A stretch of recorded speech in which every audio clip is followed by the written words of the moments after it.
Welcome to Season 2, the official podcast of the Fish Wrapper publication. Our goal is to bring you story content to inspire, encourage, and uplift the soul. It's our hope you find these stories refreshing, thought-provoking, and motivating as you face the challenges of everyday life. So turn us up and tune your ears, and let's get started by jumping right into the story.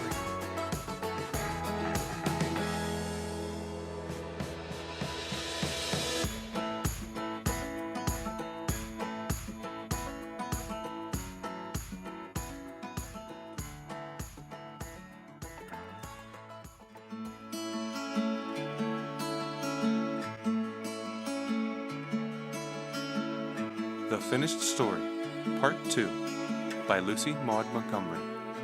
Read by Michael D'Annunzio.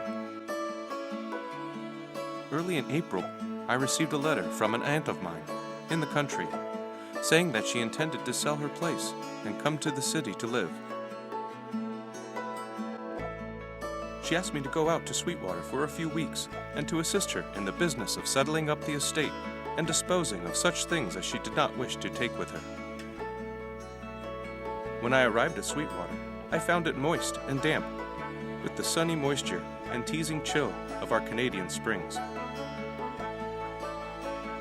They are long and fickle and reluctant, these springs of ours, but oh, the unnameable charm of them.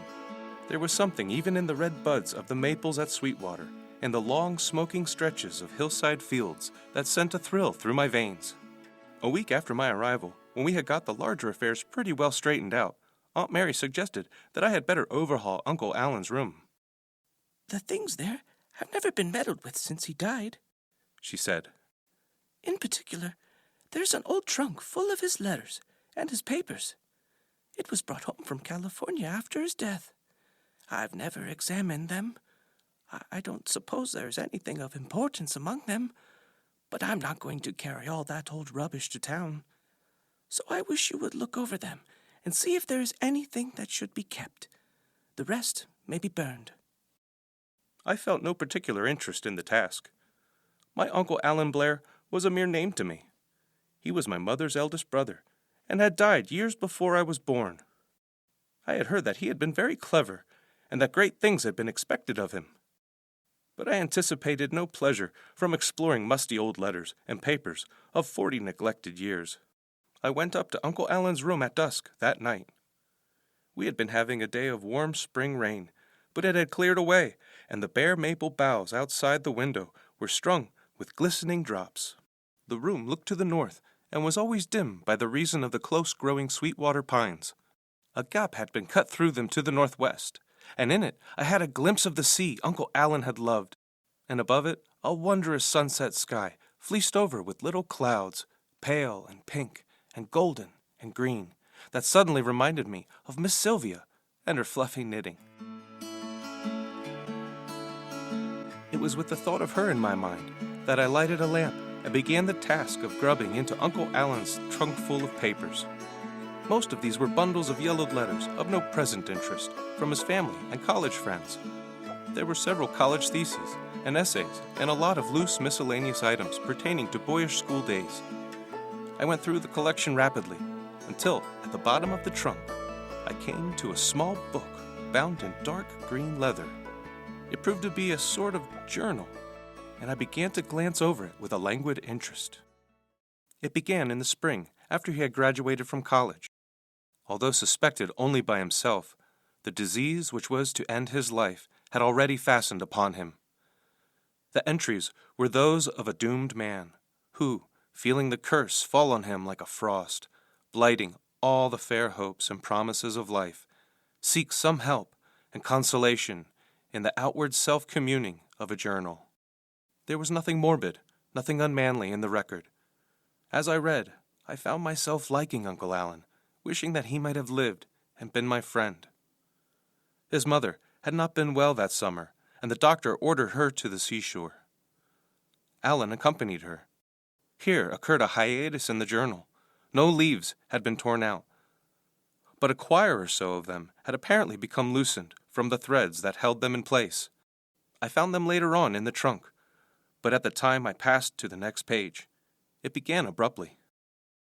This girl is the sweetest thing that God ever made. I had not known a woman could be so fair and sweet. Her beauty awes me. The purity of her soul shines so clearly through it like an illuminating lamp.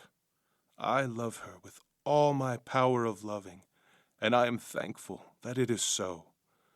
It would have been hard to die without having known love. I am glad that it has come to me, even if its price is unspeakable bitterness.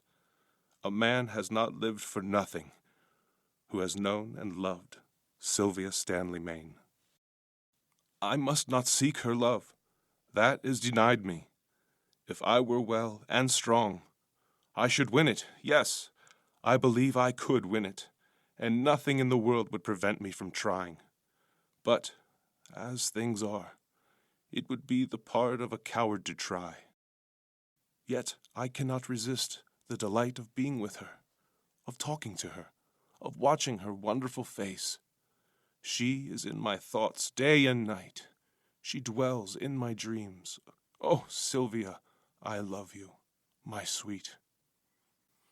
A week later, there was another entry. July 17th. I am afraid. Today I met Sylvia's eyes. In them was a look which at first stirred my heart to its deeps with tumultuous delight. And then I remembered. I must spare her that suffering, at whatever cost to myself. I must not let myself dwell on the dangerous sweetness of the thought that her heart is turning to me. What would be the crowning joy of another man could only be added sorrow to me. Then, July 18th. This morning, I took the train to the city. I was determined to know the worst once for all. The time had come when I must. My doctor at home had put me off with vague hopes and maybes. So I went to a noted physician in the city. I told him I wanted the whole truth. I made him tell it. Stripped of all softening verbiage, it is this. I have perhaps 8 months or a year to live. No more. I had expected it, although not quite so soon. Yet the certainty was none the less bitter. But this is no time for self-pity. It is of Sylvia I must think now. I shall go away at once, before the sweet fancy which is possibly budding in her virgin heart shall have bloomed into a flower that might poison some of her fair years. July 19th. It is over. I said goodbye before others, for I dared not trust myself to see her alone. She looked hurt and startled, as if someone had struck her. But she will soon forget, even if I have not been mistaken in the reading of her eyes. As for me, the bitterness of death is already over in that parting. All that remains is to play the man to the end.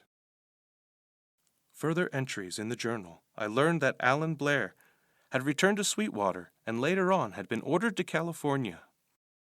The entries during his sojourn there were few and far between. In all of them, he spoke of Sylvia. Finally, after a long silence, he had written, I think the end is not far off now. I am not sorry, for my suffering has been great of late. Last night was easier. I slept and dreamed that I saw Sylvia. Once or twice, I thought that I would arrange to have this book sent to her after my death. But I have decided that it would be unwise. It would only pain her, so I shall destroy it when I feel the time has come. It is sunset in this wonderful summer land. At home in Sweetwater, it is only early spring as yet, with snow lingering along the edges of the woods. The sunsets there will be a creamy yellow and pale red now. If I could but see them once more, and Sylvia.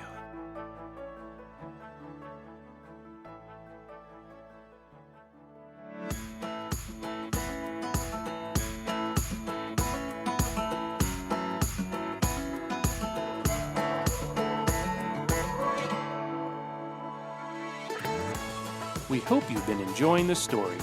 We will continue in just a moment. We pause to discuss the sponsor for this episode. If your business isn't using key marketing tools, you could be missing out on valuable opportunities to grow. That's where Little Mountain Printing comes in. They offer powerful marketing solutions like postcard mailers and websites to attract new customers, brochures to showcase your products or services, and promotional products to show appreciation to clients.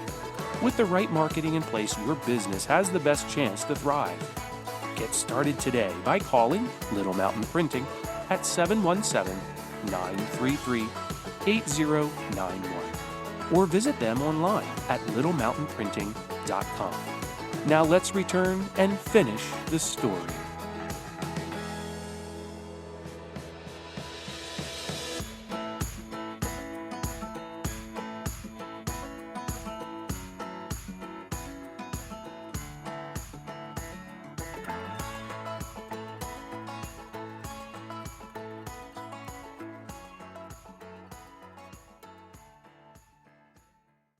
There was a little blot where the pen had fallen.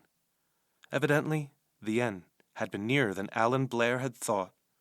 At least, there were no more entries, and the little green book had not been destroyed. I was glad that it had not been, and I felt glad that it was thus put in my power to write the last chapter of Miss Sylvia's story for her. As soon as I could leave Sweetwater, I went to the city, 300 miles away, where Miss Sylvia lived. I found her in her library, in her black silk dress and purple shawl, knitting up cream wool, for all the world as if she had just been transplanted from the veranda corner of Harbor Light. My dear boy, she said. Do you know why I have come? I asked. I am vain enough to think it was because you wanted to see me. She smiled. I did want to see you, but I would have waited until summer, if it had not been that I wished to bring you the missing chapter of your story. I don't understand, said Miss Sylvia. I had an uncle, Alan Blair, who died 40 years ago in California, I said quietly. Recently, I have had occasion to examine some of his papers. I found a journal among them, and I have brought it to you because I think that you have the best right to it. I dropped the parcel in her lap. She was silent with surprise and bewilderment. And now, I added, I'm going away. You won't want to see me or anyone for a while after you read this book, but I will come up to see you tomorrow. When I went the next day, Miss Sylvia herself met me at the door. She caught my hand and drew me into the hall. Her eyes were softly radiant. You've made me so happy, she said tremendously. You could never know how happy. Nothing hurts now. Nothing can ever hurt, because I know he did care. She laid her face down on my shoulder, as a girl might have nestled to her admirer, and I bent and kissed her for Uncle Alan. The end.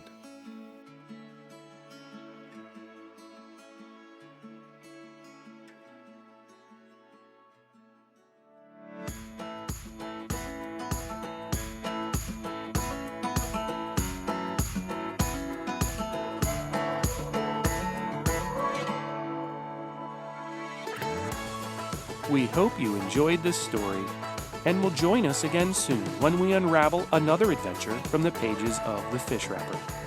We want to remind you that The Fish Wrapper is available by subscription.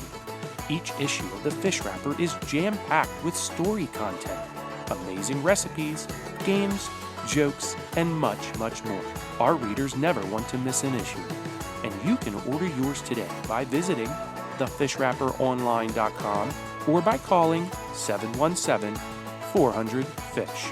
That number again is 717-400-FISH. We encourage you to like and subscribe to this podcast, ensuring that you never miss a new episode. See you again soon, and may our Lord and Savior Jesus Christ guide you.